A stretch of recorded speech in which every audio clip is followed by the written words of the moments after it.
My name's Maria Wilson, and I'm a nurse at a hospital up in northern Chicago. The city looks different from the hospital windows each season, but it's the winter snow that really captures me. When the city is blanketed in white, everything feels softer, as if the world itself is giving me a break. After a long 12-hour shift, I dragged myself back home, feeling the weight of exhaustion in every step. As soon as I opened the door, the first thing I saw was a small shelf with a picture of my dad smiling at me from the frame. My dad passed away from lung cancer 5 years ago. Every time I see his picture, his warm smile feels like a punch in the chest. "I'm home, Papa," I whisper to the photo, like I always do. No response, of course, but I swear his eyes are still watching over me. When my dad got sick, I put everything else on hold to take care of him full-time.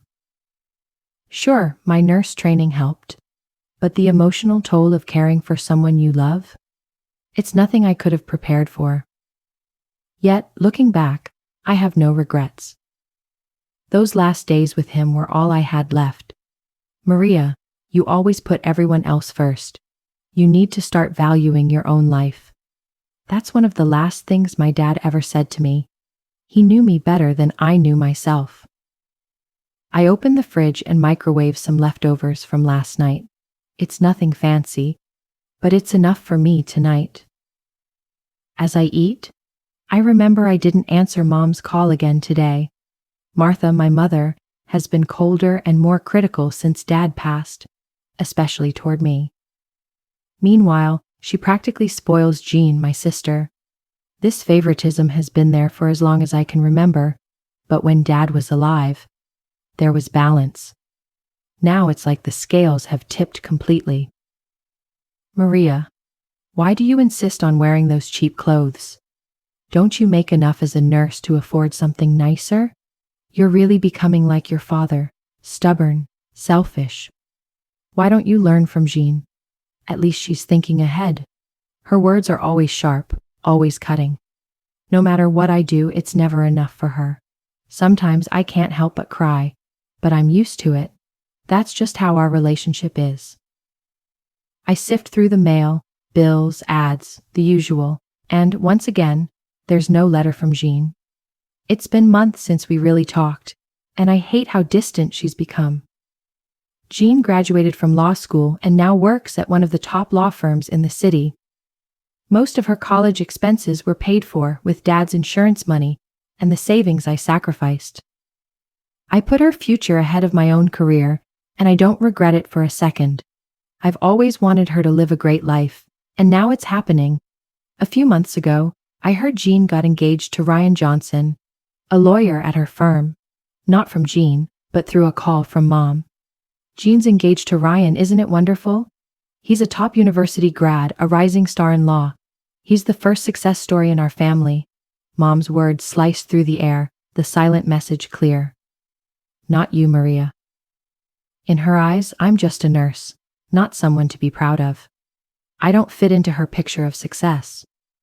Since hearing about the engagement, I've heard wedding plans are in full swing, but I've yet to receive an invitation.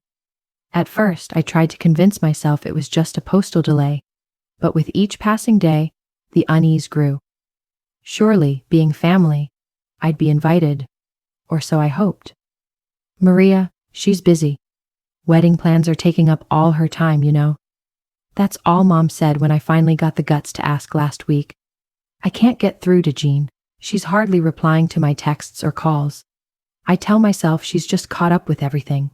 I grab my phone and scroll through the last text Jean sent me 3 months ago. "Thanks, Maria. I love the gift. And Ryan did too. Let's meet soon." Since then, crickets.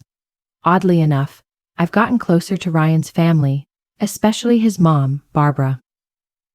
We met by chance through a mutual friend and instantly clicked. She's a former nurse who now works with a healthcare NPO, and we often meet for tea to talk about our shared interest in medicine. "Maria, you're such a thoughtful person. Jean always says she's proud of you." When Barbara said that, I was shocked. Jean actually talks about me? Well, at least she's saying good things. That gives me a tiny bit of comfort. After dinner and a quick shower, I get ready for tomorrow. It's a rare day off, no plans, just looking forward to having some time to breathe. Lying in bed, the thought of the invitation keeps swirling in my mind.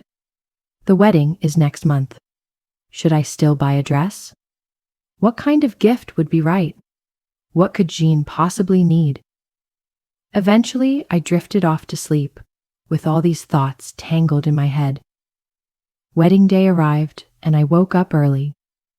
The sunlight spilling through the window bathed the room in a soft orange hue. It was Jean's big day.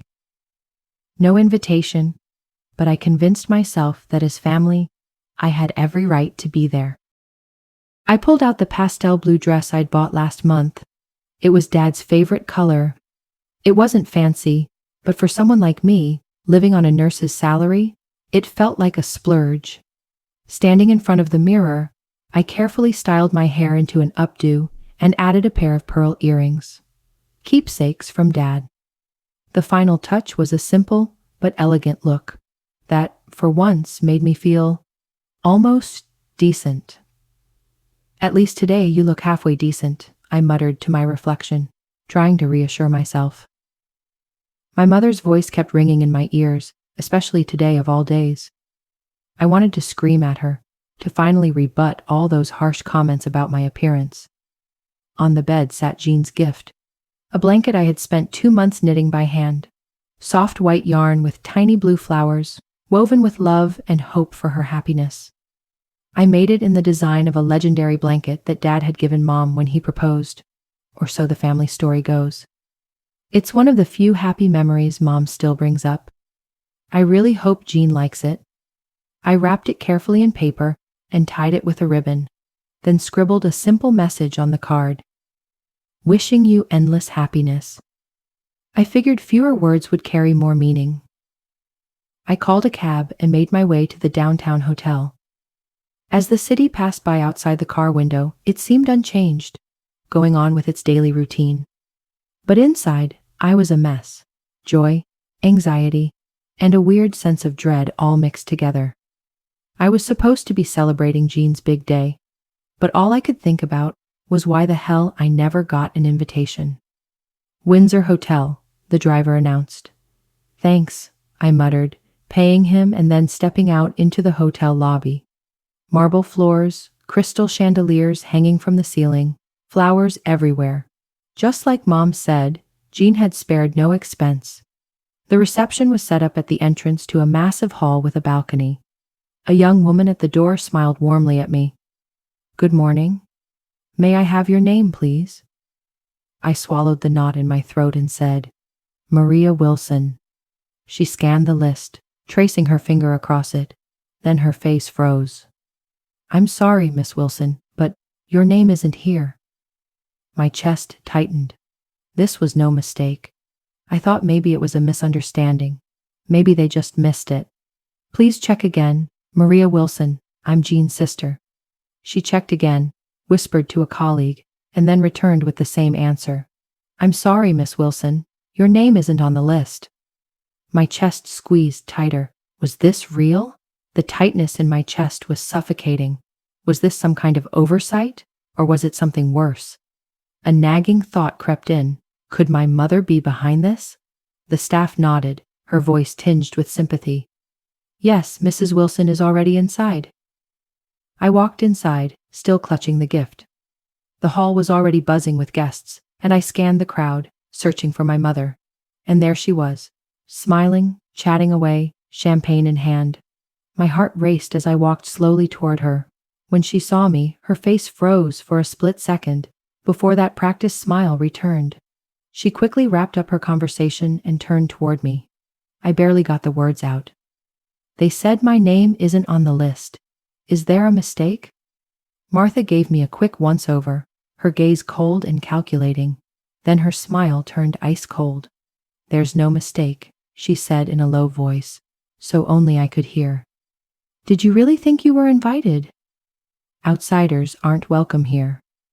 Her words cut through me like a knife. I thought I was prepared, but nothing could have braced me for that. I never imagined being shut out of such an important day. But what about Jean? Does she not want me here either? My voice trembled. Jean's starting a new chapter in her life. She doesn't need reminders of failures like you. Martha's words hit like poison. But then, out of the corner of my eye, I saw a familiar figure. Barbara Johnson, Ryan's mom. She'd overheard our conversation, and she was walking toward me with a look of surprise. I took a long, shaky breath, fighting to keep the tears at bay. I couldn't let my mother see me break. Not today. I get it. I understand, I said quietly, my voice trembling just a little but steady. Then, I'll live my life as an outsider too. I placed the gift on the table, my fingers lingering a moment too long on the ribbon. This is for Jean. Can you give it to her? If it's not too much trouble, I added, forcing a tight smile, trying not to crack under the weight of the moment. As I turned to leave, Barbara gently grabbed my arm. Maria, wait! What's going on? Jean said she wanted you to come. She was talking about you just last week. I was so confused. Barbara's words didn't match Martha's actions, and I was stuck between the two. Neither made sense, and I couldn't figure out what the truth really was. Barbara, this is a family matter. Don't get involved, Martha snapped, her voice sharp, trying to control the situation. Barbara, it's fine, I cut in, my voice calm, despite everything boiling inside me. Today is Jean's big day. I don't want to stir up any more problems. Barbara looked like she was about to say something more, but I just smiled, squeezed her hand, and said, "Thank you." Then I turned and walked away. Stepping outside, the sky was clear, but inside, my heart was in chaos, a storm I couldn't outrun. I hailed a cab, my voice quiet. "Take me home." The driver glanced at me in the rearview mirror, seeing the tears I was holding back, and without a word, he started driving. Back inside, the wedding preparations were reaching their peak. Music blaring, guests filing into their seats as the ceremony's start echoed throughout the venue. Martha's phone buzzed, then rang. At first, she tried to ignore it, but when it rang again, she put on a polite smile and stepped outside to answer.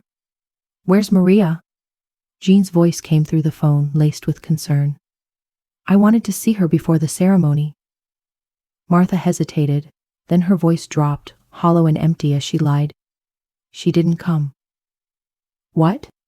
"But Barbara saw her. She was at the venue." Jean's confusion was evident, and Martha stiffened, caught in her lie. That's when I saw Barbara talking to Jean. Her expression said it all. She was telling Jean the truth. When Martha returned, Jean was already walking down the aisle in her beautiful gown. But her face, there was something off, a hesitation that couldn't be hidden. As the priest continued, Jean suddenly stopped. Her voice, loud enough for everyone to hear, cut through the air. "Where's Maria?" The room froze. Jean's voice, laced with anxiety and confusion, echoed through the hall. Even in her gorgeous white gown, her distress was clear. Ryan stood up, his face twisted in confusion. "Kate, what's wrong? Let's just continue the ceremony." "Wait, Ryan," Jean shook her head, her words barely a whisper. "Maria's not here. My sister isn't here." A murmur ran through the guests. The priest stood there, frozen, unsure how to proceed. Barbara stood, her face hardening, stepping forward with the air of someone preparing to announce something heavy. "Jean," Barbara started, her voice calm but firm. "Maria was here, but—" She paused, her gaze flickering toward Martha. "She left." What do you mean?" Jean's voice cracked as she tried to process it. Barbara paused, took a deep breath, and quietly added, "Maria was told her name wasn't on the list, and she was refused entry." The color drained from Jean's face, her skin going ghostly pale. Her voice quivered as she turned to Martha. "Mom, what does this mean? Maria is my sister. Why did you take her off the guest list?" Martha, aware of the eyes on her, shifted uncomfortably. Her shoulders slumped as she started to make excuses, her voice barely a whisper, trying to sound convincing. Jean, this is your big day. If Maria came, she would try to steal all the attention, just like she always does. I didn't want her ruining your special moment. She always has to be the center of everything. Jean's eyes flashed with anger. That's not true. Maria's never been jealous of me, and she's never tried to steal the spotlight. She's always been there for me, supporting me. Martha scoffed, the sound dripping with disdain. You don't really know her, Jean. I was just trying to protect you from her. The murmurs in the room grew louder, and Ryan shot a confused glance at his parents, unsure of what was happening. Robert Johnson, sitting beside Barbara, rose to his feet. He was a tall, commanding figure, a senior partner at his law firm. What is going on here? He demanded. His voice was steady, but filled with authority. We thought today would be a joyous occasion, a day when two families would unite, but instead, his words trailed off as he locked eyes with Martha, his gaze piercing. I never thought I'd see the day when we'd welcome our children into a family like this, he said, his voice cutting through the tension. I don't want to be a part of a family that turns its back on its own. The room fell silent, the air thick with tension. Jean's hands shot up to cover her face as her shoulders trembled. The hem of her wedding dress trailed on the floor, making her look both graceful and heartbreakingly sad. Without hesitation, Ryan moved to Jean's side, wrapping her in his arms. It's okay. I'm here, Jean, he whispered softly, holding her trembling hand in his. I'll call Maria, Jean said, her voice breaking. She pulled out her phone, dialing Maria's number through her tears. The ringtone echoed, but Maria didn't pick up. She's not answering, Jean whispered, her voice filled with desperation. Ryan gently squeezed Jean's hand. She's hurt, Jean. She needs some space. Jean tried calling again, but still no answer. She let out a deep, defeated sigh and looked up, her face streaked with tears. Jean took a deep breath, her voice shaky as she turned to the guests. I'm so sorry things have turned out this way today, she began, her voice trembling before slowly gaining strength. There's something I never understood until now, Jean said, her voice steadying as she glanced at Martha. Mom has been pushing Maria out of my life for months. She made me believe my success was all my own. But the truth is, I wouldn't be here without her. Holding Ryan's hand tightly, Jean continued, reflecting on her past. I could go to law school because Maria helped pay my tuition. She gave up her career to care for Dad and support my dreams. When I had my first job interview, she bought me a suit and practiced with me every day.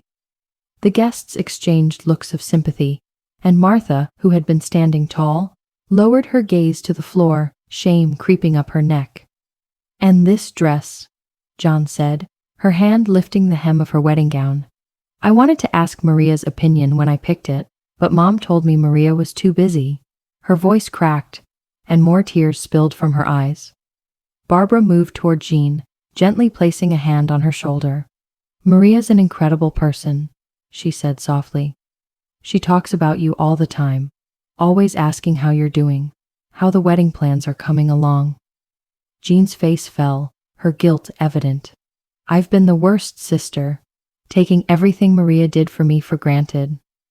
Ryan stepped up, his voice firm. I apologize to everyone, but we're postponing the ceremony today. Shocked murmurs spread through the crowd, and some guests nodded.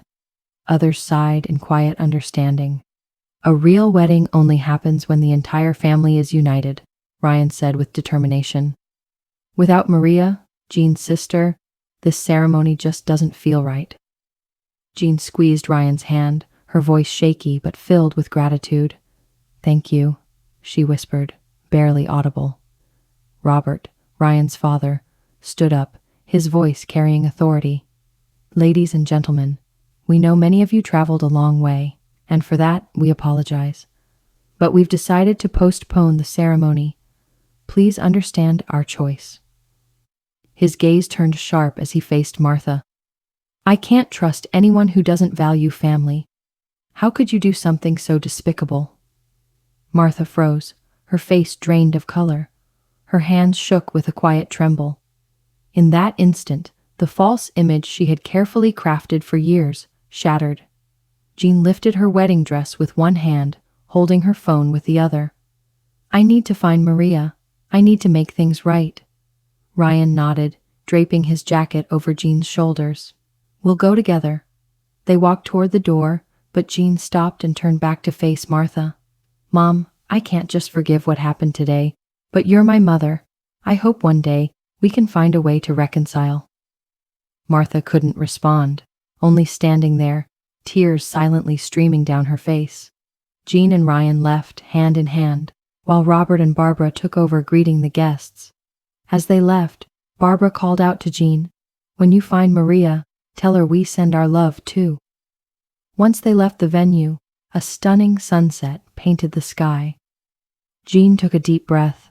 I know where Maria is. She pulled Ryan toward the car, her mind already set on the next step. Maria's apartment was in an old building on the 3rd floor, up in North Chicago. It was the place she once shared with her dad, and she had stayed there after he passed, holding on to the memories. From her window, she had a view of a small park, the shifting seasons outside being her only comfort. After the wedding, Maria sat by the window, still in her dress, her phone ringing nonstop. She ignored it, her eyes fixed on the park outside where children played, and parents smiled. A scene that reminded her of what she was missing. Family, she whispered to herself. Today's events left something shattered deep inside her. The tears had dried, and all that was left was a hollow emptiness. I'll just live as an outsider, she thought. She stood up, heading to her closet to take off the dress, knowing she'd probably never wear it again.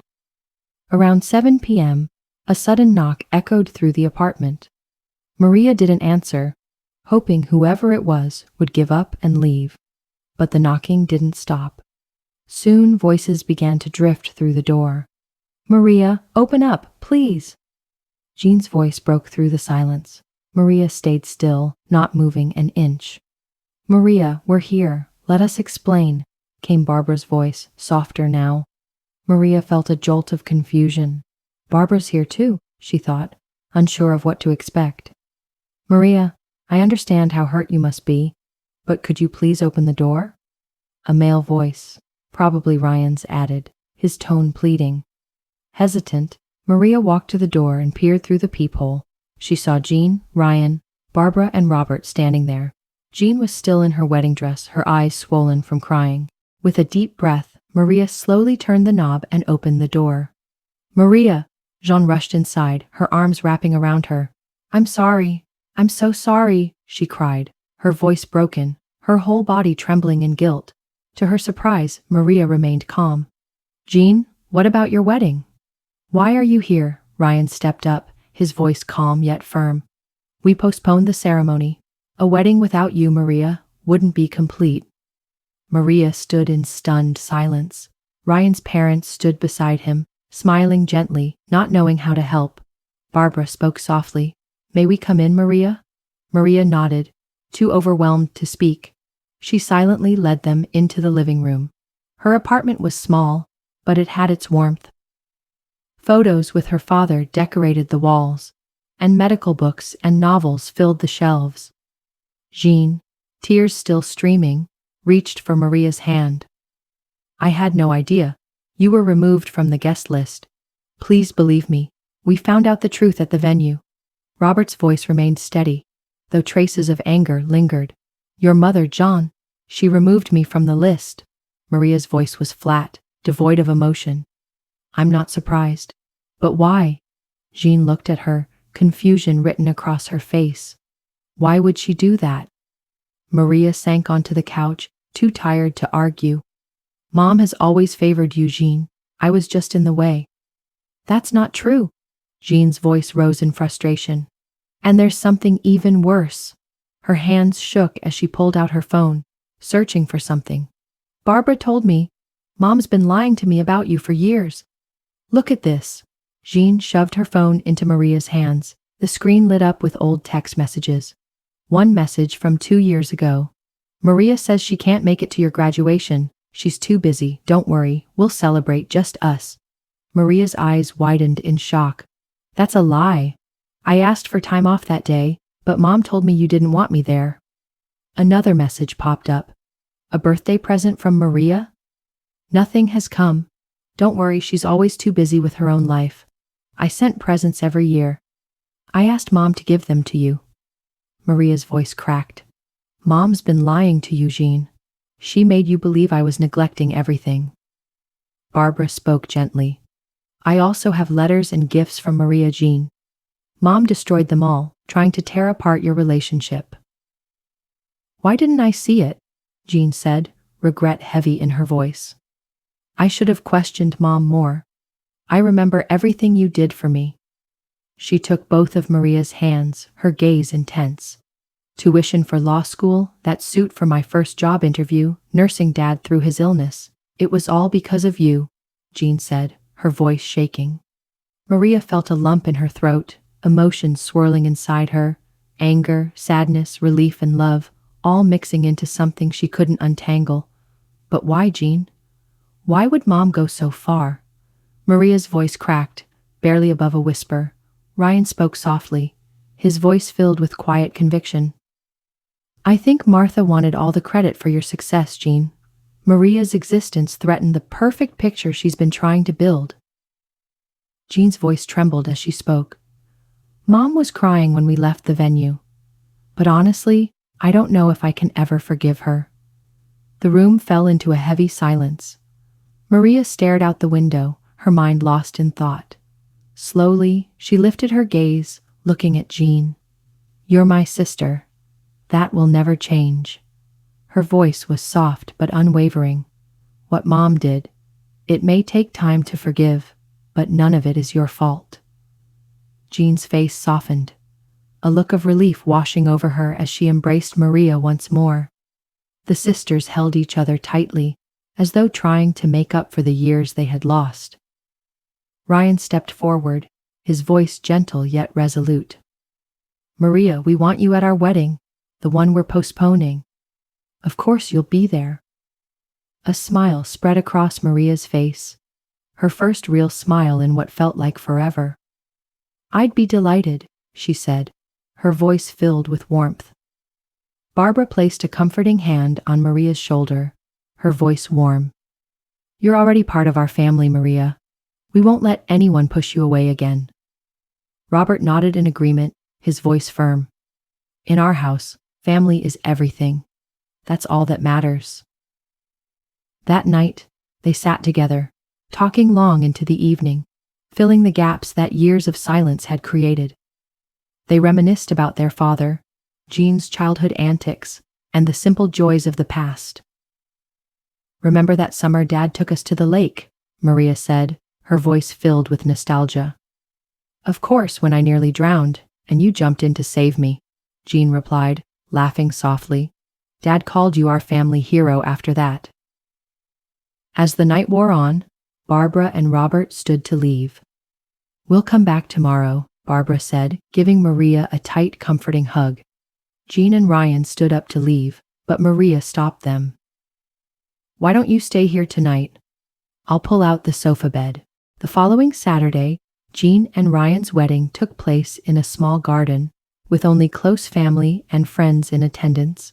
This time, Maria would stand beside her sister as maid of honor. An invitation was sent to Martha, though Maria had hesitated. She is our mother. We can't completely shut her out. Your kindness is your greatest strength, Barbara said, her voice gentle. The day before the wedding, Martha showed up at Maria's door. She looked different, older, wearier, with deep shadows under her eyes. I came to apologize, Martha's voice cracked, small and trembling. I don't expect you to forgive me, but I needed to tell you. Maria understood that Ryan's parents had intervened, convincing Martha to come, fearing she might miss her son's wedding. Still, this was the first time her mother had ever uttered words of apology. It'll take time, Maria said softly, her voice steady but calm. But tomorrow is Jean's day. Let's find peace for her sake. Martha nodded silently. On the wedding day, as Maria helped with preparations, she prepared a special gift, her father's sapphire necklace, a keepsake she had always cherished. Jean, this is for you, Maria said, her voice gentle. It's Dad's keepsake. He always said he wanted you to wear it, Maria said softly. Jean was too overwhelmed to say anything, pulling Maria into a tight embrace instead. Dad would have been so happy, Maria whispered, her voice full of emotion. The ceremony unfolded in an atmosphere of quiet love and reconciliation. Martha sat in her seat, watching her daughters. Maria adjusted the hem of Jean's dress, and they shared a smile that spoke volumes. I'm so glad you're here, Jean whispered, her voice filled with gratitude.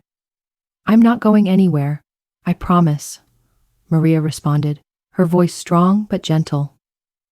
One winter evening, a year later, Maria returned to her apartment after another long night shift at the hospital.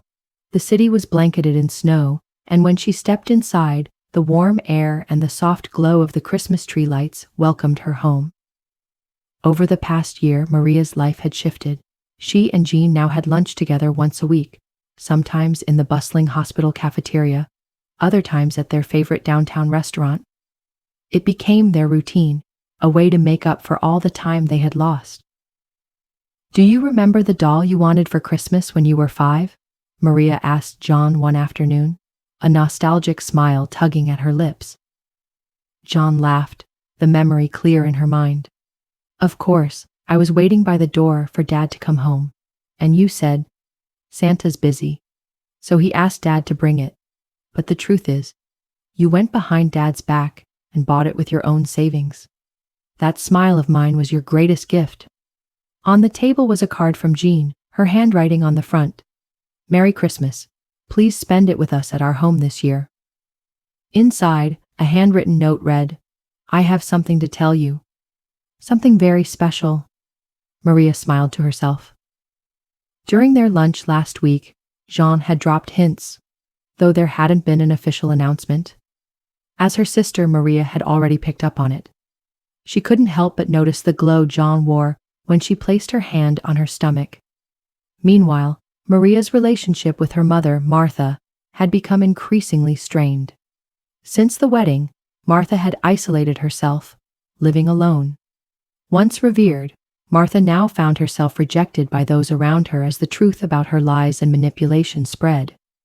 Occasionally, Maria would hear updates about her mother through Jean. Mom's trying to change, Jean had told her last month, but it's not easy for her. Martha had attempted to reach out to Maria multiple times, but her calls and messages were always cold and brief, her pride too strong to offer a genuine apology. Maria took a long, soothing shower and made herself a cup of warm tea. Outside, the snow continued to fall heavily. Tomorrow was Christmas Eve. She had a short shift at the hospital before spending the evening with Jean and Ryan. Maria sat on the couch, staring at her father's picture. Merry Christmas, Papa, she whispered. This year things will be a little different. The doorbell rang, and Maria glanced at the clock, 10 p.m. Who could it be at this late hour?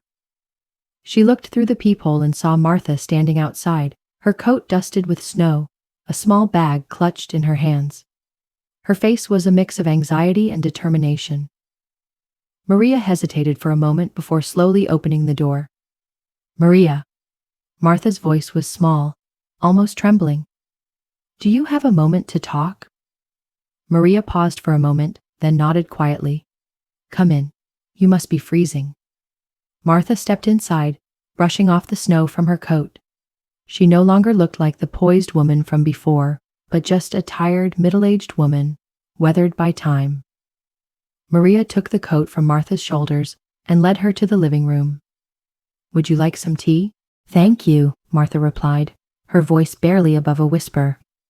The two women drank their tea in silence, the falling snow outside the window, the only sound accompanying their thoughts. Martha opened her mouth several times, but the words never came. Finally, after a deep breath, she began. Maria, I was a terrible mother. I'm so sorry for everything, for hurting you. Her eyes welled up with tears. For so long I justified my actions. I blamed everyone but myself. But the truth is, I was wrong. Maria stayed still, her body frozen as she listened to her mother, her heart a mix of emotions. You always put yourself last for this family. Caring for Dad, paying for Jean's tuition. You were a much better parent than I ever was. Martha's voice quivered, tears slipping down her face. But I couldn't admit that. I was too afraid to face my failures. Martha placed a small bag on the table, her hands trembling. This isn't a gift. It's something I should have returned. When Maria opened the bag, she found a small jewelry box. As she lifted the lid, her eyes widened. The diamond earrings that had once belonged to her maternal grandmother. After her father's death, Martha had told her they were lost. These are yours. I took them, Martha whispered, her head lowered in shame. I'm truly sorry. After a long pause, Maria's voice broke the silence. Forgiveness isn't easy. Your words have hurt me for so long. She exhaled slowly, steadying herself. But maybe we can rebuild, slowly, one step at a time. Martha's face softened, a glimmer of hope appearing in her eyes. Tomorrow is Christmas Eve. Will you come to Jean and Ryan's dinner? You're inviting me? Martha asked, her voice cracking with surprise. Because we're family, Maria said simply, and Jean has some special news to share. Christmas Eve arrived, and Jean and Ryan's home was filled with warmth and laughter. Barbara and Robert had also arrived, helping Jean with the last-minute touches in the kitchen. When Maria arrived, Jean rushed to greet her, her face lighting up. Maria, you came. Of course. Maria laughed, a small weight lifting. Oh, and Mom's coming too. Jean looked surprised for a moment, but then her face broke into a smile. Really? That's wonderful. Ryan set an additional place at the table, and a few minutes later, Martha entered with small gifts in hand. She greeted everyone with a nervous smile, especially looking humbled as she faced Barbara and Robert. Barbara smiled gently and handed Martha a warm cup of cinnamon tea. We all make mistakes, Martha, she said kindly. What matters is the courage to admit them and try to change. Before dinner, Jean and Ryan stood and gathered everyone's attention. Everyone, we have wonderful news, Ryan said with pride. Jean's pregnant. In 5 months, we'll be parents. As congratulations filled the room, Jean took Maria's hand in both of hers. Maria, I want you to be the godmother. Your kindness and strength. This child needs you. Tears filled Maria's eyes as she nodded. I'd be honored. I'll love this child with all my heart. Martha sat quietly, her own tears glistening in her eyes. And Mom, Jean said, her voice full of sincerity, I want you to be a part of this child's life as their grandmother. The past is behind us. What matters now is the future. After dinner, Maria sat alone by the window, her eyes following the gentle snowfall outside. Martha walked over quietly, her voice soft. What a lovely family, she whispered. It's all because of you, Maria. Your kindness and thoughtfulness are what brought us all back together. Maria smiled, a warmth spreading through her. It's thanks to all of us. Family doesn't work with just one person. In the end, it was Maria's patience and love that broke the chains of bitterness and made room for a fresh start. As her father had always said, the power of forgiveness is limitless. Martha, after a long and difficult journey, was starting to understand the deep pain her actions had caused. She was now working every day to become a true mother, though it wasn't easy. But this was her path of redemption, a way to rebuild what she had broken.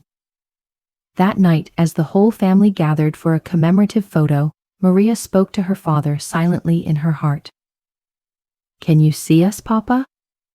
We've become a family again, in a new way. But still, we are family. The snow kept falling softly outside the window, and although the wounds of the past hadn't fully healed, A new light of hope began to shine on their reborn family.